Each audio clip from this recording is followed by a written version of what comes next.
My mother is Sorsha. She sent me here to come find you.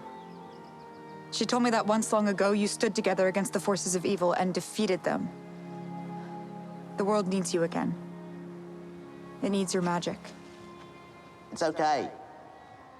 She is who she claims to be. From the 1988 George Lucas classic feature film, we return to the magical world of Willow in an all-new live-action fantasy series premiering on November 30th exclusively on Disney+. The adventure features an unlikely group of heroes who set off on a dangerous quest to places far beyond their home in order to save the world from evil. And the new generation of heroes, some of them join me right now live on CP24 Breakfast, Ruby Cruz and Tony Revolori. Thank you guys for coming in. Really appreciate it. Thank you guys for having us. This series is pretty epic. Ruby, I want to start with you. You play the princess. I do. And you are quite sassy and funny, but you go on quite a journey in this show. And there's kind of a rivalry going on between you and, you know, Elora Danan, who's kind of the empress that is set to save the world, right? Definitely. You know, I think she is sassy and she is headstrong and she is outspoken.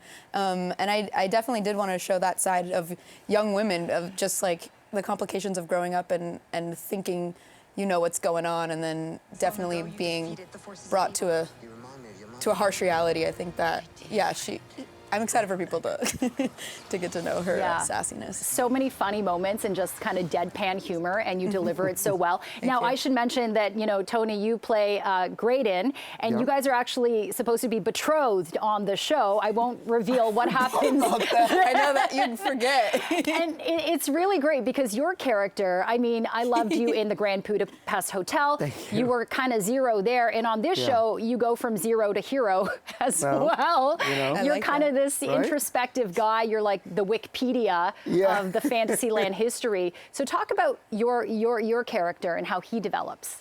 Yeah, you know, Graydon is a shy introvert, a prince of the Galadorn kingdom, and he's kind of been traumatized by past experiences, and so he's going on a journey of kind of self-forgiveness, and you know, it's only thanks to this newfound family that he really is able to get there. And it's just a fun experience, and it's a fun adventure show that you can watch with your family, and kind of harkens back to the 80s kind of classic movies that you watch.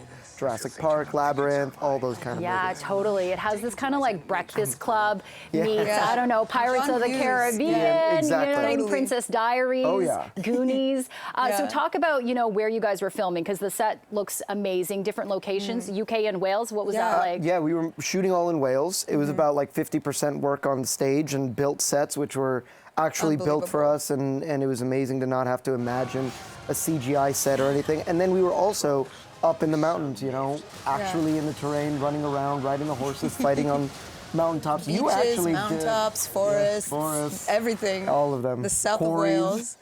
Quarries, lots of quarries. Lots of quarries. Quarries, right. And did you guys have to do a boot camp? I heard there was a lot of kind of did. sword fighting Yeah. and horseback riding involved. Hardcore boot camp. You did too. Yeah, no, but you did the You most. learned how to flip Joust? that flute around. Yeah, no, I had to do knife training and like figure out dexterity stuff, and Yeah. but you Yeah. became so proficient with the sword that you would end Why, up thank coming up you. with your own fight scenes. Why, thank you. On Oh the wow. day. Oh wow. Do you Yeah. remember that? No, yeah, we definitely were Yeah. taught. We were taught some sequences on the day, which was stressful, but also sort of like very realistic. We were fighting for our lives. Remind me, you knew how to ride horses before this, right? I did when I was little. But Yeah. then it's like riding a bike. I was terrified of horses.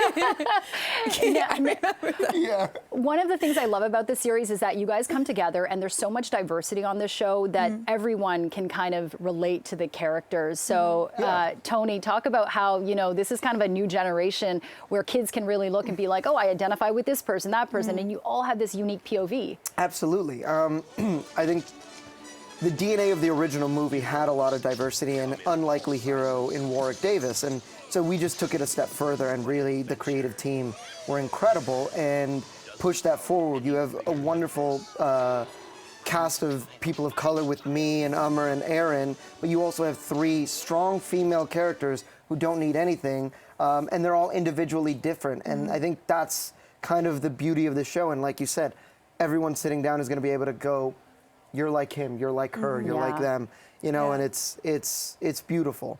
and they've done a great job of it, and I can't wait for people to see it. Awesome. I can't wait to show my kids. We just talked about Yes. whether or not it's kid appropriate. It is kid appropriate. Even those scary characters, it is kid appropriate. So before we go, I just want us to like join hands and chant the Please. verse. Yes. Huatha. Otrak mora. Huatha. I still have that seared into Huatha, Altrak Mora, Huatha. Hoatha. One of the spells. Huatha. Say it like a normal human being. There you go. Listen, Ruby, Tony, thank you guys so much for joining us. you. Once again, Willow premieres on Disney Plus exclusively November 30th. Thanks so much, guys. Of course. Congrats on the show. having us. Thank you so much for Yeah, having us. take This was care. fun. Thank you.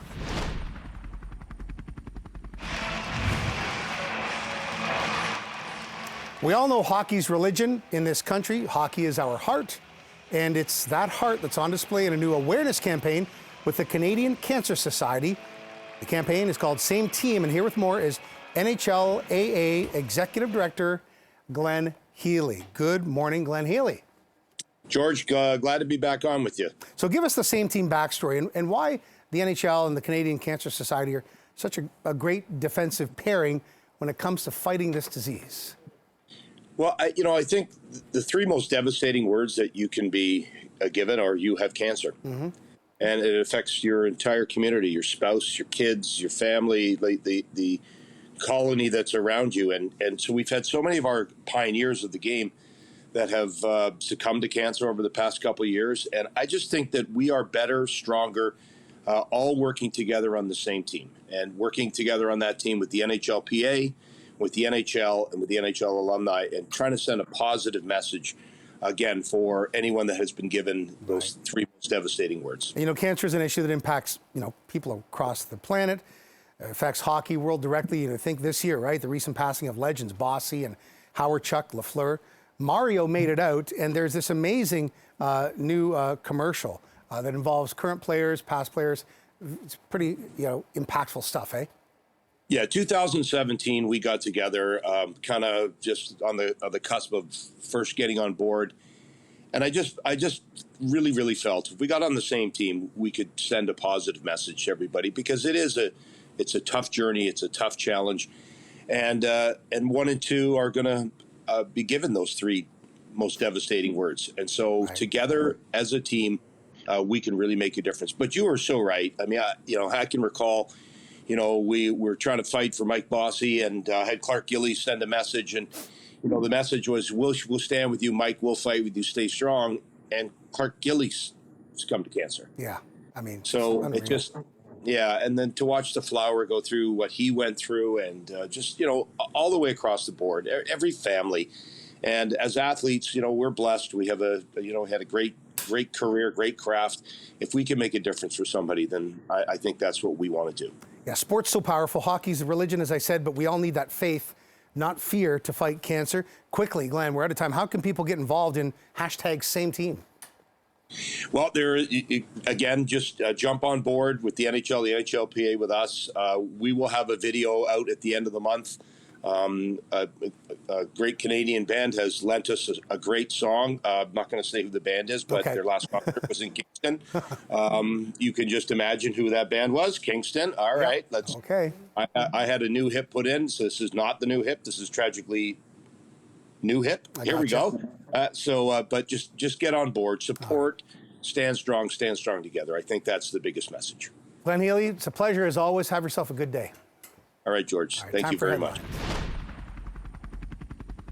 On Sunday, the Argos won their first Grey Cup in 5 years, but it was the first for veteran Mississauga native Enoch Wamba after 11 long seasons of blood, sweat, and tears. He was also the MVP and the MOC of the game. And Enoch joins us live now on CP24 Breakfast. I'm sure you are still on cloud 9. We saw that emotional reaction that you had when you received these awards. And you're only the second player in CFL history to receive these honors. So how does it feel, and how are you feeling today? Jen, still surreal. Absolutely surreal. I still can't believe it. I still feel like I'm going to wake up in Regina and drive over to Mosaic Stadium to play the Grey Cup game. But it was such a blessing, such an honor to be, a part of such a special moment. And, I just wanted to be able to contribute for a Grey Cup. And the outcome was, way more than I ever expected. Yeah. Now, you've been playing football for a long time, of course, Enoch, and you finally get to the sort of the championship stage and then the drama at the end of the game. I mean, the way this game ended, the last 5-6 minutes were just unbelievable, right? I mean, you couldn't turn away from what was going on. What was it like on the field as that back and forth, the blocks were happening? Like, what's that like? It was super interesting, Nick. The funny thing is we had so much confidence in ourselves, and there was a lot of, people that were, that didn't believe in us. There were, you were the underdogs. Odds were right? against us, right? And but we came in with so much confidence, and we truly believed that we were the better team. And throughout the game, the highs, the lows, we completely believed in ourselves and encouraged one another, regardless of what was happening on the field. And we were able to pull it off, but it was literally because of the fact that we stuck together, regardless of what was happening. No one pointed fingers, and I've been a part of many teams, like you mentioned, and this team is extremely special. Yeah, absolutely. We know that, I think you played for the Blue Bombers before, didn't you? I started out with the Blue Bombers. Yeah, you did. So that's kind of interesting that you're now facing off with them. And, in this game, you had 3 tackles. You had that massive interception in the fourth quarter. But, you did drop the first pick. And you talk about that sportsmanship. Your teammates were like, no, man, you're going to get it next time. Yes. I do a lot of speaking, and I've gone to schools, churches, prison, you name it. I've gone to places, corporations, and I always talk about mental toughness. And one of the things I love to say is I say, live in the moment, but don't be a prisoner of it. And I had to walk it out, literally, and not just talk about it. I dropped an interception that I felt like I knew I should have caught. It was extremely easy. It's a routine play. But I went to the sideline, and I talk about my teammates and how special they are. And, I went to the sideline. I was explaining to my Coach Ivan, Coach, I lost it in the air, and I dropped it, and I knew how important it was for us.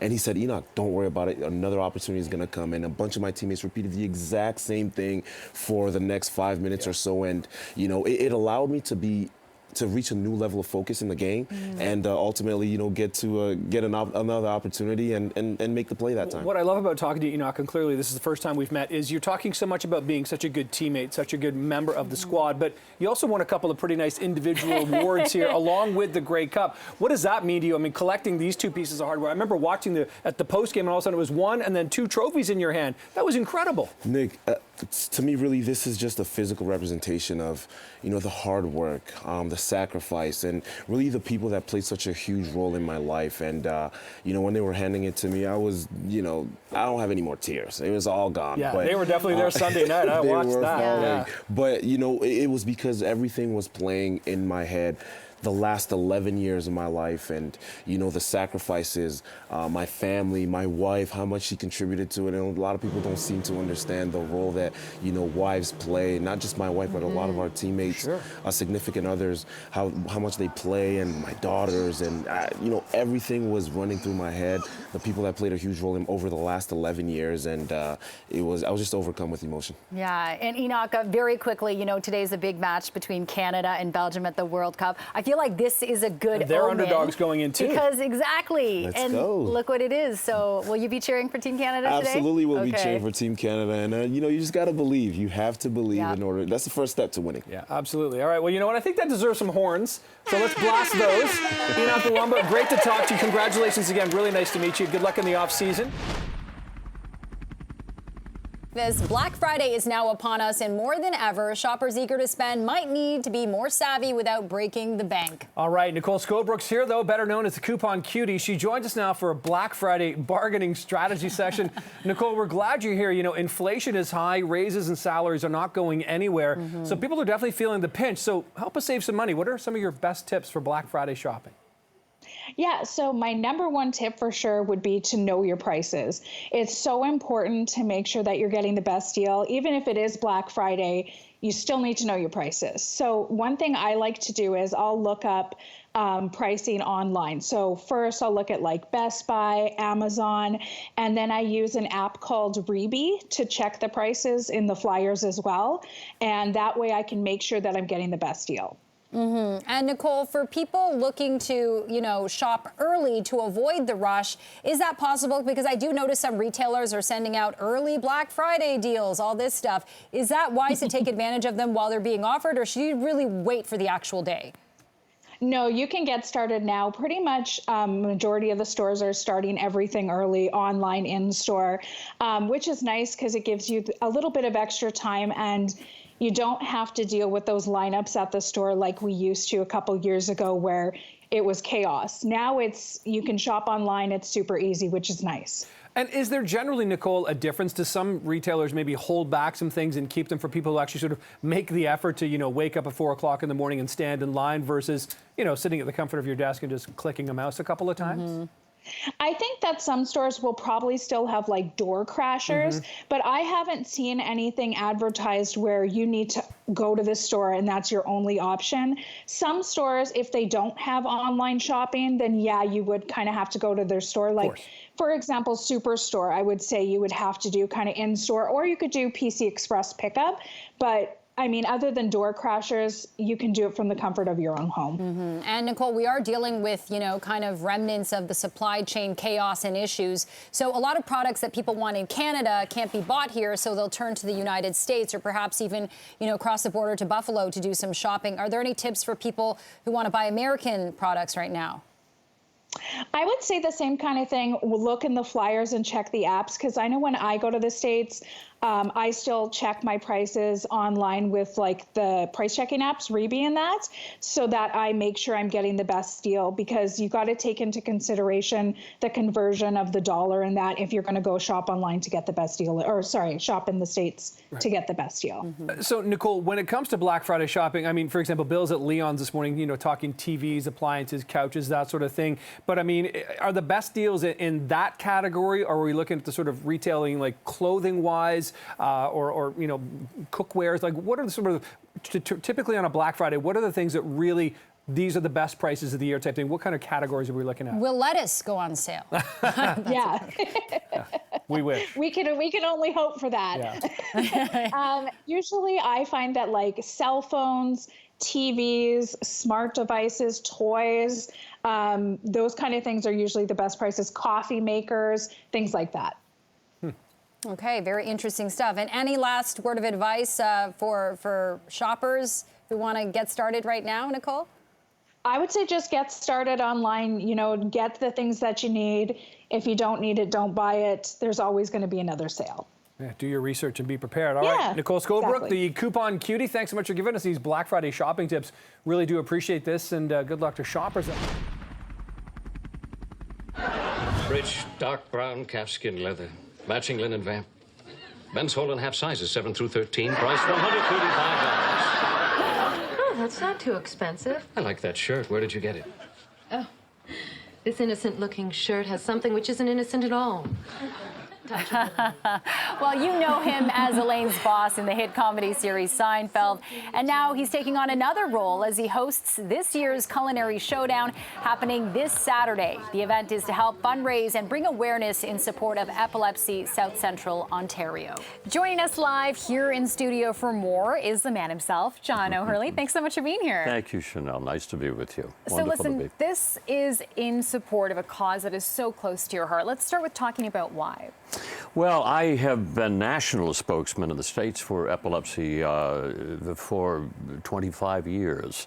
I lost my sister to epilepsy back when she was 17 years old and I was 16. She had a grand mal seizure in her sleep that night and sadly passed on. It is something that happens all too often. In the States, 3.5 million people have epilepsy. In Canada, 300,000. Seizure disorder is a national concern.